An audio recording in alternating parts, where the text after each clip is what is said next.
കൊച്ചി നഗരത്തിൽ നിന്നും വെറും അരമണിക്കൂർ ദൂരം യാത്ര ചെയ്താൽ നമ്മൾ എത്തുന്ന സ്ഥലമാണ് വൈപ്പിൻ.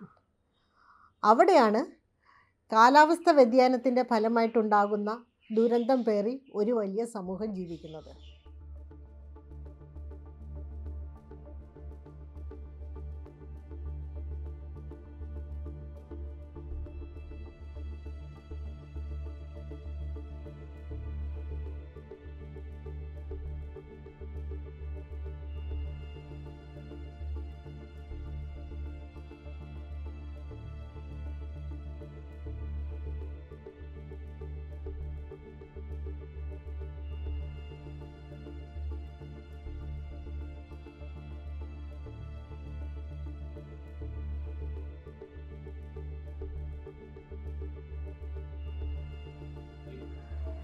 പന്ത്രണ്ട് വാർഡിനെ വേലിയേറ്റ് വെള്ളപ്പൊക്കം ബാധിക്കുന്നുണ്ട്.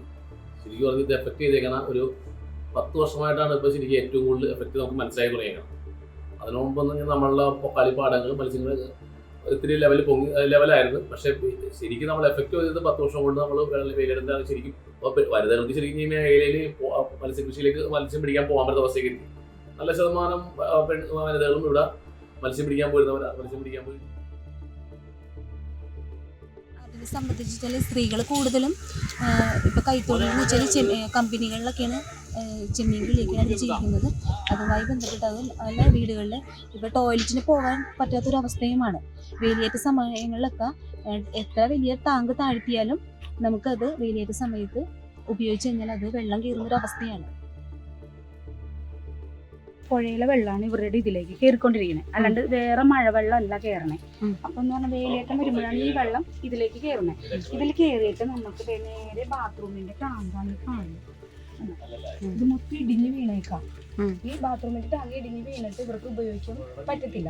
അപ്പൊ ഈ അണ്ടകെട്ട വെള്ളം, അതായത് നമ്മളുടെ വൃത്തിശൂന്യമായ ഈ ഒരു വെള്ളമാണ് ഇവരുടെ ഈ കിച്ചണിലേക്ക് അകത്തോട്ടൊക്കെ കയറുന്നത്. ഇപ്പൊ കൂടുതലായത് കൊണ്ടാണ് ഈ കുഞ്ഞുങ്ങളെയും കൊണ്ട് ഇവരിപ്പോ ഇവിടെ നിന്ന് മാറി താമസിക്കണം പറഞ്ഞാൽ വേറെ പോയി താമസിക്കാനുള്ള ഒരു സൗകര്യം അവർക്കില്ല.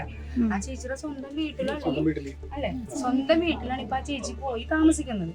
ഇപ്പൊ ആ വെള്ളം വീട്ടിലേക്ക് കയറി ഇവിടെ ഇടിഞ്ഞു പോയേക്കുന്നത് കണ്ടോ? വിത്തി നമുക്ക് കണ്ടാലറിയാം. കണ്ട വീഴണ വീഴ്ച കണ്ടോ? ഇതെല്ലാം നമ്മൾ ഈ ഉപ്പുവെള്ളം കയറിയതിന് ശേഷം സംഭവിച്ചു. വിധത്തിലൊക്കെ മുമ്പൊക്കെ ഞാൻ ചെയ്യുമായിരുന്നു. ഇപ്പം എനിക്ക് കൈ കൊണ്ട് തൊഴിലുറപ്പിന് പോകുമ്പോൾ ഇതിങ്ങനെ വലിച്ചിങ്ങനെ കയറ്റാനൊക്കെ ഇങ്ങനെ കൈക്കൊക്കെ പറ്റില്ല. അപ്പോൾ കൂടെ നീര് വരും. അങ്ങനെ അപ്പോഴേക്കും കുറച്ചൊക്കെ ചെയ്യും. പിന്നെ വീട് മുഴുവൻ കയറാറുണ്ട് വെള്ളം. വീട് മുഴുവനും കയറാറുണ്ട്. മഴ പിടിക്കുമ്പോൾ വാർപ്പ് വരും. അന്നൊക്കെ തിരക്കാട്ടൊക്കെ വരെയും ചെയ്തതാണ്. എന്താ ചെയ്യാറ്? ഇപ്പോൾ വെള്ളം കയറുമ്പോൾ അത് കണ്ട അങ്ങാടെ എത്താതിരിക്കാനാണ് അങ്ങനെ വെച്ചത്. പക്ഷെ അതും അവിടെ നിന്ന് വെച്ചത് ഈ തട കെട്ടി വെച്ചേക്കണം. അപ്പൊ അതും കഴിഞ്ഞ് അങ്ങാട് നടക്കാൻ പാടില്ല. പിള്ളേർക്ക് സ്കൂളിൽ പോകാൻ പാടില്ല. നമുക്ക് ഇപ്പം എന്തിനെങ്കിലും ഒക്കെ പുറത്തിറങ്ങി ബാത്റൂമിന് പോകണമെങ്കിൽ അല്ലെങ്കിൽ ഒരു വെള്ളം പിടിക്കണമെങ്കിൽ എന്തിനും നമ്മൾ പുറത്തിറങ്ങണം. പക്ഷെ ഈ വെള്ളക്കെട്ട് ഉള്ളത് കൊണ്ട് നമുക്ക് ഒരു വിധത്തിലും പുറത്തിറങ്ങാൻ ഞങ്ങൾക്ക് പറ്റണില്ല. പെരക്കകത്ത് തന്നെ ഇപ്പൊ എൻ്റെ പേരക്കിടാവും എൻ്റെ ഹസ്ബൻഡും പെരക്കകത്ത് തന്നെ ഇരിക്കണം. പുറത്തിറങ്ങാൻ പറ്റാത്തൊരവസ്ഥയാണ്. വെള്ളക്കെട്ട് വഴിയിൽ റൂട്ടിൽ പോകാൻ പറ്റണില്ല, ഒന്നിനും പറ്റണില്ല. ഇപ്പൊ ഞാൻ മുട്ടോളം വെള്ളത്തിൽ നീന്തിയാണ് ഇവിടം വരെ എത്തിയേക്കണം. അങ്ങനത്തെ ഒരവസ്ഥ. വെള്ളം കെട്ടിക്കിടക്കുമ്പോ നമുക്ക് മുറ്റത്തോട്ടൊന്നും ഇറങ്ങാൻ പറ്റില്ല. വന്ന് നോക്കിയാലേ അറിയാം മുറ്റത്ത് വെള്ളം. ഇവിടെ വീട് ഇവിടെ അടുത്താ?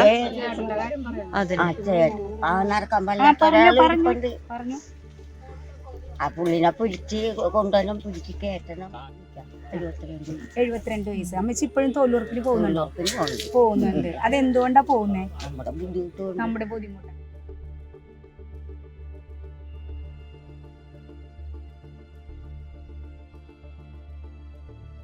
ഇത് വീടായിരുന്നു? ഇതെല്ലാം ഉപ്പുവെള്ളം കയറി നശിച്ചു പോകുന്ന വീടുകളാണ്.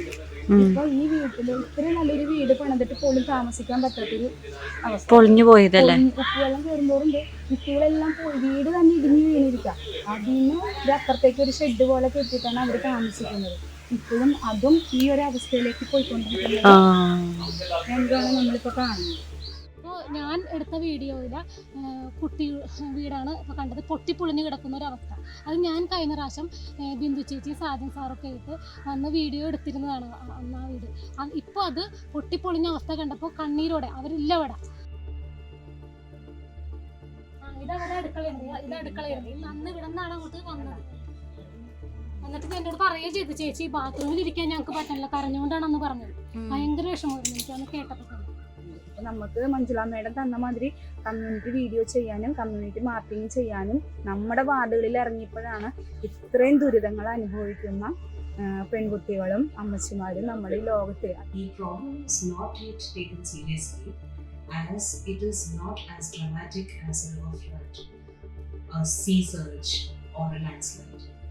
But it has been growing gradually, affecting more people for more time. Women's lives, packed with the work of the entire household as it is, tends to become more stressful as they wage these floods every day.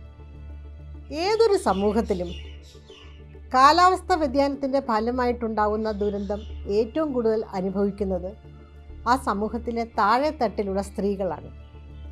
എന്നാൽ ഈ പ്രശ്നത്തിൽ ഏതെങ്കിലും തരത്തിൽ ഇടപെടാനോ പ്രശ്ന പരിഹാരത്തിലേക്ക് നയിക്കാനോ ഇവർക്ക് ഒരിക്കലും സാധിക്കാറില്ല.